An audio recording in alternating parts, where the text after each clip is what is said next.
পিতামাতার যেমন অধিকার আছে, সন্তানের অধিকার আছে।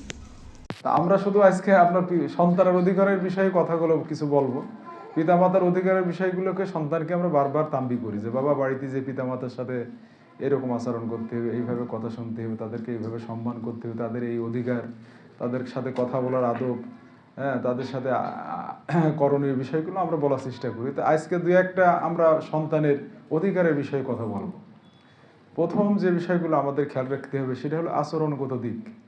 সন্তান ওরা যেমন ছোট, ওদের সব কিছুই কিন্তু লিমিটেশন আছে, ওদের মনটাও অনেকটা কোমল, সব মিলে ওদের সাথে আচরণগত দিকটা খুব খেয়াল রাখতে হবে। ওরা ছোট মানুষ হিসেবে ওদের মনে যেন বড় আঘাত না লাগে, ওরা যেন কষ্ট না পায়, বা ওরা যেন রূঢ় প্রকৃতির না হয়েও যায়, ওরা যেন মানে খিটখিটে মেজাজে না হয়ে যায়। এইগুলোর কিছু কারণ রয়েছে আমাদের। এই কারণগুলোর ভিতরে আমরা যেটা বুঝি সেটা হলো যে ওদের সাথে আচরণগত দিকে যদি পিতামাতা বা আশেপাশে যারা আছে তারা যদি সুন্দর আচরণ করতে না পারে, স্বাভাবিকভাবে ওরা কি ওরা মানে আচরণগত দিকটা ওদেরও খারাপ হয়ে যায়। এই জন্য পিতামাতা কোনোভাবেই আচরণগত দিক থেকে যাতে কোনোভাবে বাচ্চারা কষ্ট না পায় এগুলো খেয়াল রাখা দরকার। এবং ওদেরকে আদেশ নিষেধ কম করা, আদেশ নিষেধ কম করা, বা তোমাদের এটা হলো না, তুমি এটা পারলে না, তোমার দ্বারা এটা সম্ভব না, এইরকম কথাবার্তা না বলো। বরঞ্চ পিতামাতা যে কাজগুলো করবে সেই কাজগুলো ওরা কি ওদের করার জন্য উৎসাহিত করা, যে দেখো বাবা আমি এই কাজটা এইভাবে করি, বা এই কাজটা এইভাবে আমরা করে থাকি, বা এই কাজটা এইভাবে করা যায় কিনা। মানে সব সময় ইতিবাচক চিন্তা ভাবনা নিয়ে ইতিবাচকভাবে ওদের সামনে উপস্থাপন করা। নেগেটিভভাবে ওদের সামনে কোনো কিছু উপস্থাপন না করা, এটা বাচ্চাদের সামনে খুবই ভয়ঙ্কর একটা সমস্যা তৈরি হয়। তো এই জন্য নেগেটিভভাবে কোনোভাবে কোনো কিছু না করে। নামাজ একক তো ত্যাগ হয়ে গেছে, হ্যাঁ তোমাদের কিছুই হবে না, তুমি সালাদ আদায় করো না, এই করো না, তা এইরকম না। বাবা আমি তো 5 ওয়াক্ত সালাদ আদায় করার চেষ্টা করি, তোমারও তো করা উচিত। হ্যাঁ, তো সালাদটা তো সবার উপরে ফরজ।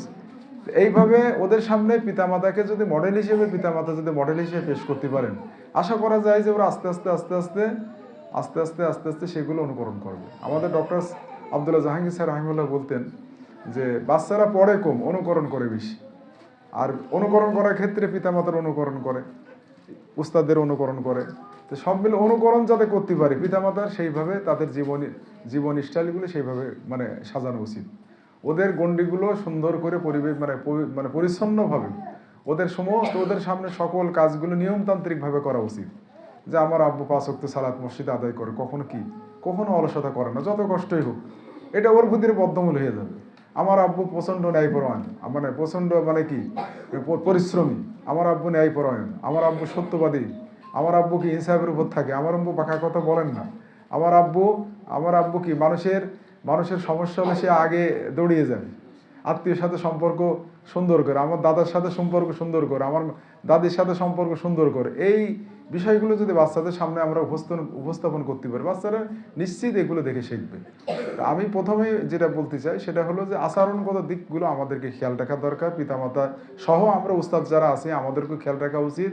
2 নম্বর হলো আল্লাহর সাথে বান্দার যে অধিকারগুলো, আল্লাহকে পরিচয় করানো। যদিও আমরা এখানে তাদেরকে নিয়মিত পর্যায়ক্রমে পড়ানোর চেষ্টা করি যে আমরা আসলে কি, আমরা প্রথমে যেটা খেয়াল রাখার দরকার সেটা হলো যে আল্লাহ তাআলার তাওহীদ, অর্থাৎ আল্লাহ এক এবং একক, তার জাতে, তার সিফাতে, তার উয়াতে, তার উলুহিয়াতে একক। এই কথাগুলো বারবার বলা, এই কথাগুলো বাচ্চাদের ভিতর বদ্ধমূল করা। আল্লাহ সকল কিছু সৃষ্টি করেছেন এবং একাই সৃষ্টি করেছেন, এবং সকল কিছু যে আল্লাহ একা পরিচালনা করেন, এই কথাগুলো তাদের সামনে বারবার বলে। এই সব কিছুর মালিক আমার আপনার দুনিয়ার সব কিছুর মালিককে আল্লাহ তাআলা। কোরআন শরীফে আল্লাহ বারবার বলেছেন যা আকাশ এবং জমিনে এবং সব কিছু যা কিছু আছে সবই আল্লাহ। তো এই কথাগুলো তাদেরকে বারবার বলা এবং তাদেরকে সামনে যুক্তি পেশ করা যে সব কিছু যখন আল্লাহর, তাহলে ইবাদতটা কার হবে? একমাত্র আল্লাহ হতে হবে। যে ইবাদতটা শুধুমাত্র একমাত্র আল্লাহর জন্য হবে, ইবাদতটা অন্য কারোর জন্য হবে না। আমরা সালাত আদায় করবো আল্লাহর জন্য, আমাদের জীবন, আমাদের মৃত্যু, আমাদের কোরবানি, আমাদের ভালোবাসা, আমাদের তাওয়াক্কুল, আমাদের চাওয়া, আমাদের দোয়া, সমস্ত কিছু কার জন্য হবে? আল্লাহর জন্য হবে। এই কথাগুলো বাচ্চাদেরকে বারবার বোঝানো